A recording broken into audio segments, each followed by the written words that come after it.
제가 이제 대구에서 사역했을 때 식당에 가면 이제 칠판에 메모를 해놨는데 오늘 점심 이유식 이렇게 되는 겁니다. 그래서 아니 이게 뭐 유치원도 아니고 무슨 이유식을 어른들한테 주냐 했더니 알고 보니까 이유식 집사님, 그러니까 오늘 점심은 이유식 집사님이 제공합니다. 예. 다정한 성도도 다시 아닙니다. 다시의 정한이 아니고 우리 모두가 다정한 성도가 되면 좋겠다라는 마음으로 오늘 말씀을 준비했는데, 우리 예수님도 이제 그렇게 말씀을 하셨더라고요. 오늘 말씀에 온유라는 것이 나오는데 이 말씀을 조금 차근차근 보면은 오늘 말씀에 온유한 자는 복이 있나니라고 하죠. 이 복이라는 것은 헬라어로는 마카리오스, 그 다음에 히브리어는 아시레라고 하는 것인데, 이 복이 있나니는 시편 1편 1절에 복 있는 사람은 똑같은 단어입니다. 그래서 양용희 박사님은 이 단어를 이렇게 좀 더 실감나게 표현을 하는데, 대단히 행복한, 그리고 지극히 운 좋은, 이렇게 말을 합니다. 우리 PPT 한 2장만 넘겨주시겠습니까? 네. 그리고 복이 넘치는. 근데 뭐 이런 것도 굉장히 좋은데, 이거는 이제 그 뜻을 좀 유추할 수가 있고, 이거를 좀 더 현대적으로 그리고 좀 더 멋있게 표현한 분이 있는데, 미래의 방식으로 현재를 사는 온유한 자, 이렇게 이야기를 합니다. 그래서 이걸 이제 다시 해보면, 대단히 행복하도다 온유한 자여 그들이 땅을 기업으로 받을 것이다. 지극히 운 좋은 자여, 지극히 운 좋은 온유한 자여 그들이 땅을 기업으로 받을 것이다. 그리고 미래의 방식으로 현재를 사는 온유한 자여 그들이 땅을 기업으로 받을 것이다. 이렇게 나오는 거죠. 그러니까 이미 복의 최대치에 도달해 있습니다. 그러니까 온유하면 복을 받는 게 아니고, 복을 최대치로 완전히 대단하게 넘치게 받았기 때문에 거기에서 이 온유가 나온다는 겁니다.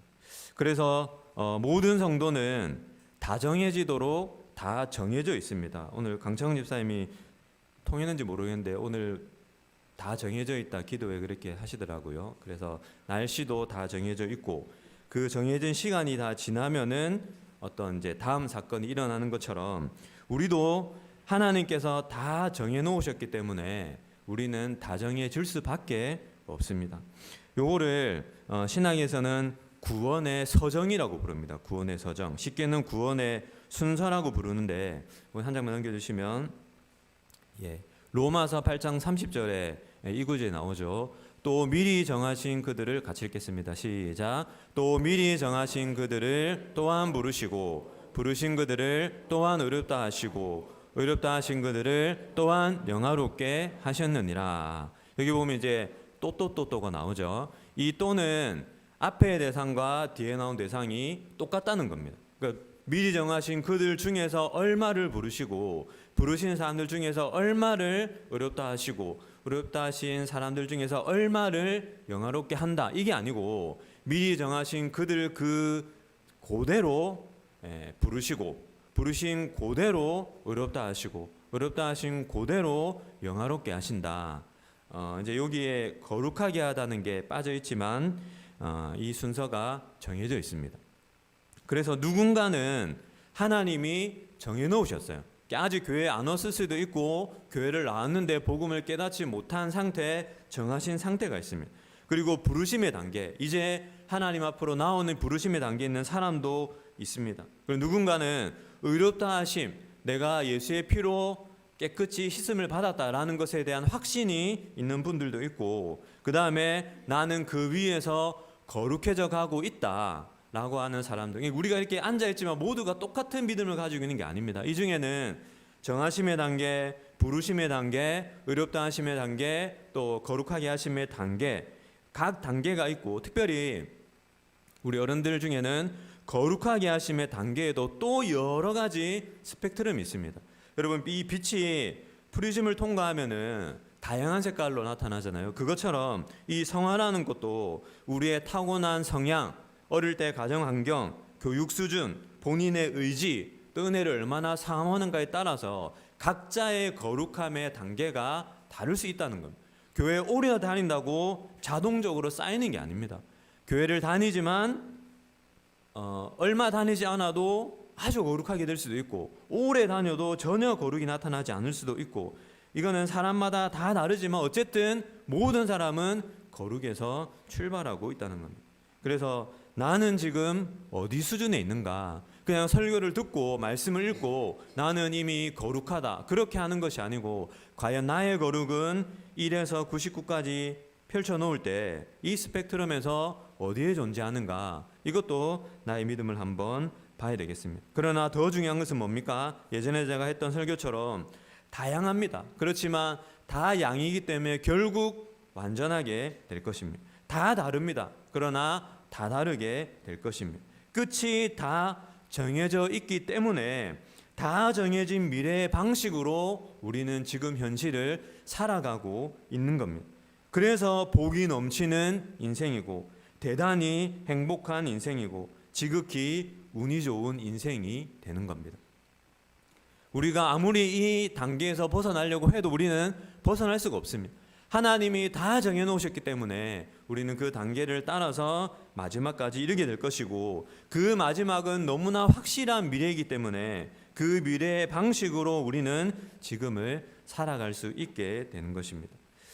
한 장 넘겨보시면 제가 종종 새벽에 이렇게 이야기를 드리는데, 찬송가 380장 나의 생명 되신 주, 후렴에 주의 사랑 줄로서 나를 굳게 잡아 매서서, 내가 주님께 매여 있고 정해져 있다, 이 찬양을 지은 분이 크로스비라고 하는 여사인데요. 이분은 태어나서 얼마 안 돼가지고 의사의 실수로, 오진으로 실명을 하고 말았습니다. 그러니까 타고난 그런 시각장애인이 아니고 의사의 실수로 시각장애인이 되었고, 저기 연도가 이제 보이시죠? 거의 95세, 100세를 살았습니다.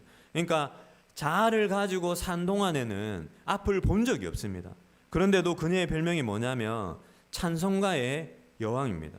그녀는 평생 9,000곡 이상의 찬양을 만들었고, 우리가 지금 부르고 있는 찬송가에도 23곡이나 실려 있는데, 뭐 예수를 나의 구주 삼고, 그리고 제가 좋아하는 주 어느 때 다시 오실런지, 이런 찬양들 포함해서 23곡이나 지었는데요.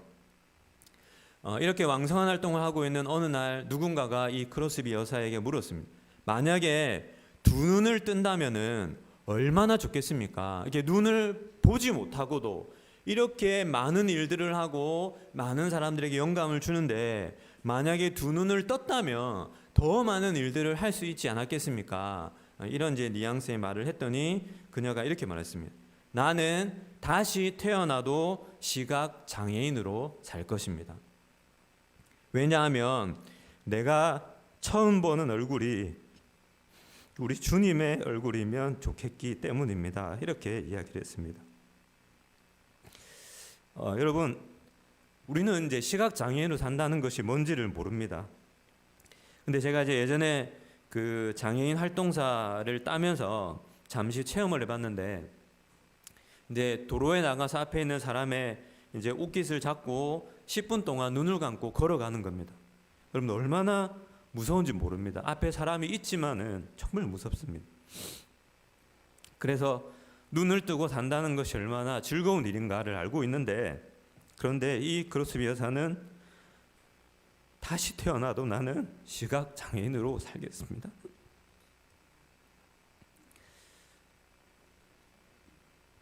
이미 정해져 있는 자신의 운명에 대해서 만족하고 감사하며 사는 겁니다. 거기서 출발을 하는 겁니다.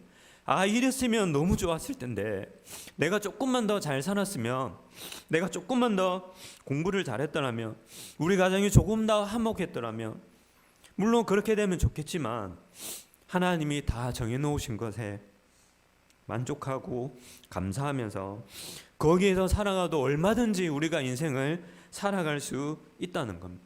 그런데 왜 우리는 계속 다른 사람의 출발선을 보면서 하나님이 정해놓으신 선을 넘어가려고 하는 건지. 인생은 다릅니다. 다양합니다. 하나님이 허락하신 그 출발선이 다 다릅니다. 그런데 거기에서 출발해도 우리 모두는 다 마지막에 만나게 됩니다. 모두가 웃으며 만나게 되고 모두가 주님의 얼굴을 보게 될 것입니다.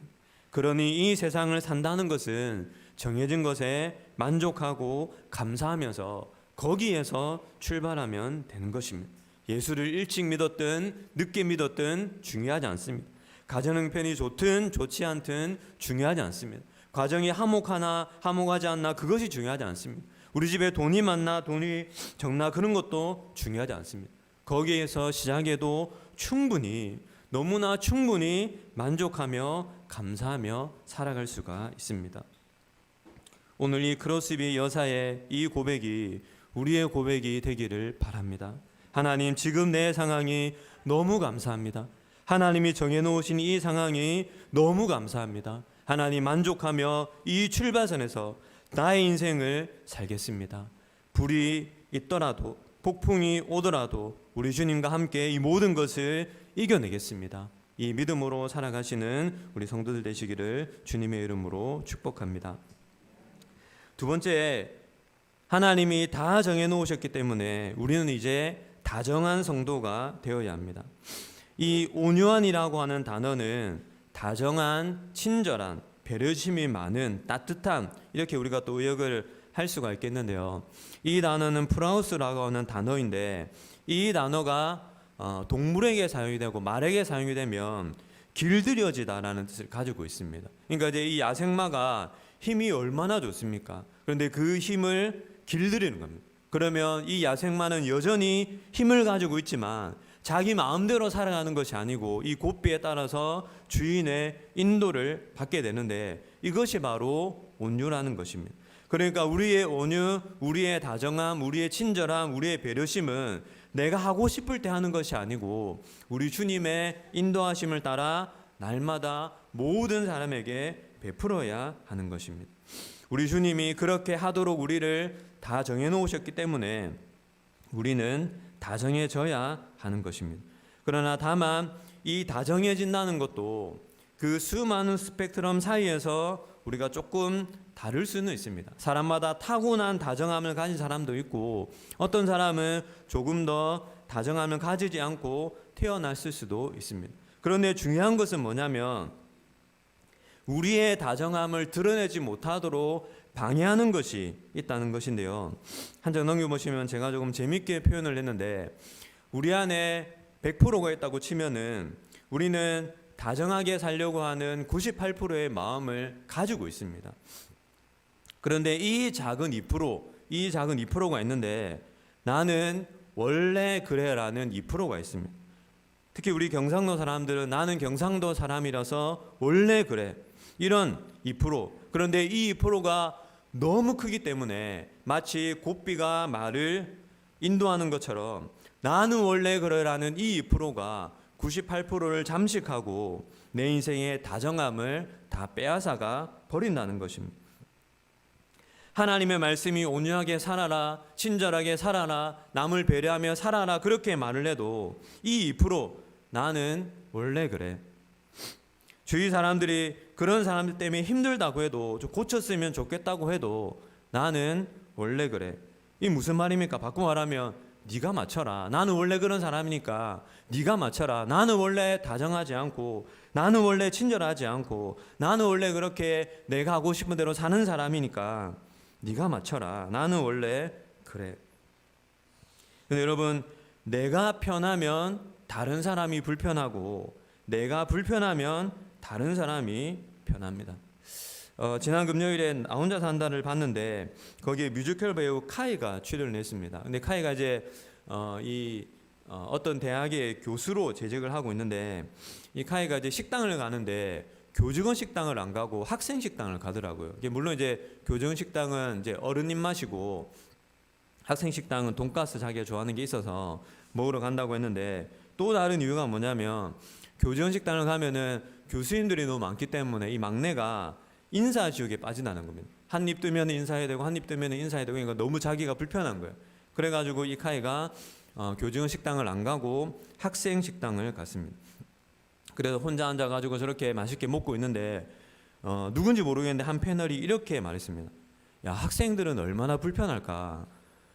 그러니까 자기는 교수들 사이에서 막내니까 이렇게 와서 편하게 있지만 정작 학생들에게는 이분이 교수님이기 때문에 그 교수님이 왜 저래? 왜 여기 와서 밥을 먹어? 불편할 수도 있다는 겁니다. 그런데 그 생각을 이 나온 사람이 한 번도 생각해 본 적이 없었다고 합니다. 점점 나이를 먹을수록 우리는 나 중심으로 생각을 하기 때문에 내가 편하면 남도 편할까라고 생각을 하지만 사실은 내가 편하면 누군가는 불편하게 되어 있습니다. 바꿔 말하면 내가 불편하면 누군가는 편해질 수가 있다는 겁니다.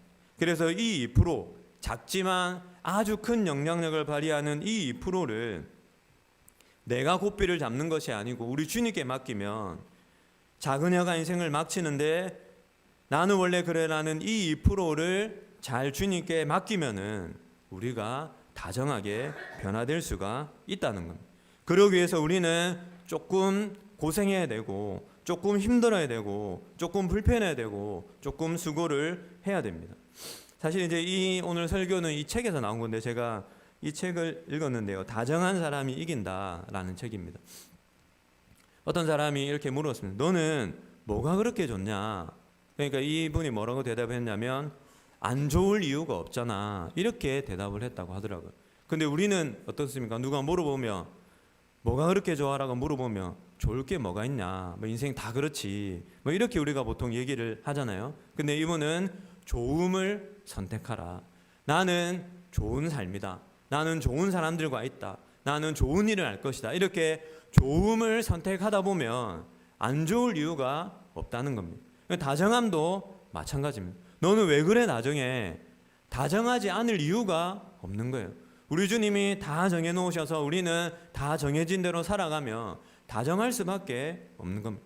그럼에도 불구하고 우리는 다정함을 선택해서 더 다정한 사람이 되고 더 온유한 사람이 되고 더 친절한 사람이 되고 더 배려하는 사람이 되도록 이 싸움을 해야 되는 겁니다. 그러기 위해서는 불편하기로 하는 싸움을 해야 되고 수고하기로 하는 싸움을 해야 되고 이해하기로 하는 싸움을 해야 되고 말을 줄이기로 하는 싸움을 해야 되고 자녀를 좀 더 믿어주기로 하는 싸움을 해야 되고 그렇게 원래 그래라는 이 2%를 이겨내고 하나님 때문에 믿음으로 나아가는 나의 잘못된 것들과 싸우는 이 싸움을 계속해서 해나가야 한다는 것입니다.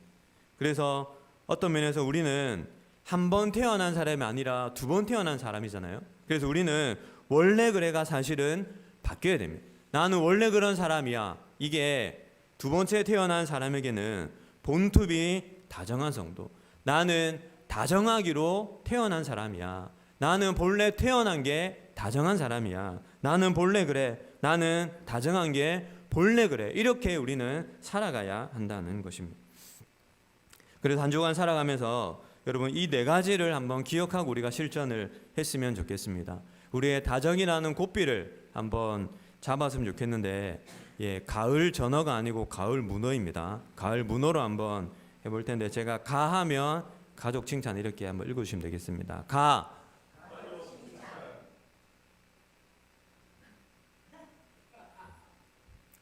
제가 무슨 말하는지 들으셨습니까? 속으로 엄청나게 큰 소리로 질렀는데 못 들으셨어요? 네. 여러분 말 안 하면 아무도 모릅니다. 가족도 아이고 고마운 사람이지 속으로 삼키고 막 종이에 써가지고 일기장에 써가지고 해도 아무도 모릅니다. 표현을 해야 합니다. 가족에게. 그리고 사실 책에도 나오는데 우리가 가장 가까운 사람에게 사실은 가장 이 칭찬을 하지 않고 가장 엄격하고 또 진지하고 근엄하게 대한다고 말하는데 우리가 사실은 가장 가까운 사람들에게 더 다정하게 더 친절하게 해야 되거든요. 그래서 지금 가장 가까이 있는 사람에게 우리 가장 다정한 모습으로 한번 말을 하려고 하는데 표정이 다들 안 좋으셔서 넘어가도록 하겠습니다. 집에 가서 한번 해보시고 여러분 말 안 하면 모릅니다. 그래서 우리가 말을 꼭 해야 됩니다. 그리고 이제 애들이 시험을 치서 이제 성적이 나오거든요. 성적이 나오면 부모님들이 이게 좋은 말이 다정한 말이 잘 나가지 않습니다. 그냥 아까 뭐라고 했죠? 다정함과의 싸움, 다정함을 선택하는 겁니다. 너는 왜 성적이 그 모양 그 꼴이냐? 이렇게 하면 안 되고 웃으면서 성적이나 숫자로 우리 자녀들을 판단하지 말고 그래 너무 수고했다. 열심히 노력해도 안 되는 거 어쩌겠느냐. 이렇게 말하지 마시고 이렇게 어쨌든 우리 자녀들의 태도와 어떤 노력들을 좀 칭찬해 주면 조금씩 또 나아지지 않겠습니까? 그래서 우리의 이 자녀들의 존재, 태도, 노력 이런 것들을 칭찬해 주면서 말로 표현하면 참 좋을 것 같습니다. 그래서 가족 간의 칭찬 말하지 않으면 아무도 모른다. 그래서 한 주간 우리 가족들과 지나면서 우리 가족들하고 표현을 좀 많이 하셨으면 좋겠습니다. 좀 나쁘고 힘들고 어렵지만은 그것과도 싸우는 겁니다. 다정함을 선택해서 하는 겁니다. 그냥 눈 감고 막 질러도 보고 막 그렇게 하면 의외로 또 괜찮습니다. 한번 하면은 또 잘 됩니다. 그래서 여러분들 한 주간 가족 칭찬 하시고, 두 번째 을의 사람들. 여러분 이제 우리가 자본주의 사회를 살면은 우리가 대부분 점심 시간에는 갑의 사람이 됩니다. 밥을 먹을 때 손님이 왕이고 커피를 먹을 때 손님이 왕이고, 그리고 이제 우리가 아파트 있으면 또 아파트 미화원 하시는 분들이랑 직원들, 이런 분들에게 우리는 사실 이제 갑의 입장에서 나아가게 됩니다. 이분들은 어쩔 수 없이 을이라는 상태에서 여러분들을 대하니까 친절하고 상냥하고 다정합니다. 근데 우리가 그걸 너무 당연하게 여기면 안 됩니다. 왜냐하면 우리도 누군가에게는 을이 될 수 있기 때문입니다. 그래서 우리가 한 번씩 경험해 보시면 을이 되면은 아주 친절하게 대해야 됩니다. 제가 이제 그 저녁 알바를 하면서 이제 사장님하고 둘이 있으니까 제가 을이잖아요. 나이는 많지만 을이기 때문에 이제 사장님에게 친절하게 칭찬을 막 할 수밖에 없습니다. 그래서 너무 인기가 많으실 것 같고 잘생기셨고 사업도 너무 잘하시고 이게 칭찬을 막 하는 거예요. 근데 이제 그게 이제 사실은 제가 이제 고민하면서 제가 절대로 자본주의의 힘에 굴복한 게 아닙니다. 말씀에 따라서 사장님을 칭찬하고 다정하게 대해주는 겁니다. 근데 사실 이제 그렇잖아요. 우리가 인생을 살면서 자본주의의 힘 때문에 아니면 그 사람이 가지고 있는 어떤 인기 때문에, 저 사람이 가지고 있는 영향력 때문에 내가 그 사람에게 친절하고 상냥하고 온유하고 다정하다. 그러면 그것만큼 비극이 없습니다. 왜냐하면 누군가에게만 한정적으로 다정한 사람은 결국 누군가에게 한정적으로 다정하지 않은 사람이 될 수 있기 때문입니다. 그래서 이번 한 주간은 우리가 을의 사람들에게, 자본주의 관계 속에서 을의 사람들에게 좀 더 친절하게, 마치 내가 을인 것처럼, 마치 내가 그들을 섬기는 것처럼 좀 더 온유하고 다정하게 그분들을 대했으면 좋겠습니다. 세 번째 한번 해보겠습니다. 문 잡아주기인데 제가 이제 이거를 저는 예전부터 사실 조금 했었는데, 사실 이제 이렇게 있다가 뒤에 여자분이 오면은 좀 부끄럽더라고요. 그래서 이제 문을 안 잡아드리고 이불로 세게 쾅 닫고 닫진 않았습니다. 농담입니다. 그렇게 했는데 이제 최근에는 제가 뒤에 이제 사람이 인기척이 느껴지면은 이 문을 이제 계속 잡아주고 있습니다. 그래서 한 번은 문을 잡아줬는데 한 10명까지 제가 통과시킨 적도 있습니다. 백화점이나 마트나 공공 건물, 엘리베이터 탈 때도 여러분들 사람이 이제, 저는 이제 아이기 때문에 혼자 타는 걸 좋아하거든요. 그럼 사람이 이제 혼자 딱 타고 이제 누군가 뛰어오는 소리가 들리면 이렇게 손을 뻗어가지고 닫힌 버튼을 누를 수도 있지만 이번 한 주간에는 열린 버튼을 눌러주고 그 사람을 태워주는 거, 이런 일들이 다른 사람에게, 누군가에게는 다정함으로 다가갈 수가 있습니다. 근데 이게 참 쉽지가 않습니다. 왜냐하면 잘못 걸리면은 진짜 10명, 20명, 어떤 사람들은 아이고 수고하십니다 하면서 제가 문을 잡아주는 사람인지 아는 사람도 있거든요. 그럼에도 불구하고 죽을 때까지 하라는 게 아니고 이번 한 주간만 한번 그렇게 해보자는 겁니다. 엘리베이터 잡아주고 문을 잡아주고, 제가 어제 이제 그저께 식당에 갔는데 어떤 분이 막 하다가 이렇게 라이터를 딱 떨어뜨리더라고요. 그래서 이게 라이터 주워주면 담배를 피는데 주워줘야 되나 말아야 되나 고민을 하다가 그래도 이제 주워줬습니다. 라이터를 또 주워주고, 이제 이런 우리의 작은 친절과 또 배려와 다정함이 지금 당장은 어떤 효과가 나타나진 않지만은 이게 차곡차곡 쌓이면서 우리가 어릴 때 배웠던 호이겐스 원리, 이 다정함이 누군가의 기본값이 되어서 또 다른 다정함을 만들어내고, 그 다정함이 또 다른 다정함을 만들어내면서 이 물결이 계속해서 퍼져나가서 이 세상이 다정하게 따뜻하게 변화될 수 있다는 겁니다. 마지막 네 번째, 예, 너무 먼저 수저가 뭐냐면 그럼 밥 먹으러 갈 때 그 앞에 있는 사람의 수저를 먼저 이렇게 챙겨주는 게 참 좋은 것 같습니다. 저는 이게 언제부터인지 모르겠는데 아마 이제 신방을 자주 다니면서 얻어먹다 보니까 이제 뭐라도 해야 되겠다 해서 나온 것 같기도 한데 어쨌든 저는 이제 이렇게 밥을 같이 먹으러 가면은 이제 그 누구랑 먹든지 아무 상관없이 뭐 그분이 나이가 많든 나이가 적든 아무 상관없이 항상 수저를 먼저 챙겨드리고 물티슈 챙겨드리고 물을 이렇게 따라드리면 안 믿으시는 분들은 저 밥 사주시면 제가 증명해드리겠습니다. 예. 참고로 회를 좋아합니다. 그래서 이제 앞에 앉아 있을 때 사실 이제 제가 이렇게 목사다 보니까 사실 이렇게 많이 대접을 받잖아요. 그러면은 막 얘기를 하다 보면은 이렇게 다른 사람들이 먼저 챙기고 있는데 저는 그냥 앉으면 얘기 안 하고 바로 챙겨드립니다. 바로 놓고 챙겨드리고 그 다음에 이제 하고 그 다음에 이제 요즘에 이제 이 리필 반찬을 이제 셀프로 하는 데가 많잖아요. 그러면 이제 그것도 될 수 있으면 제가 갑니다. 그러나 계산은 절대 먼저 안 합니다. 좀 기다렸다가 혹시 모르니까. 예.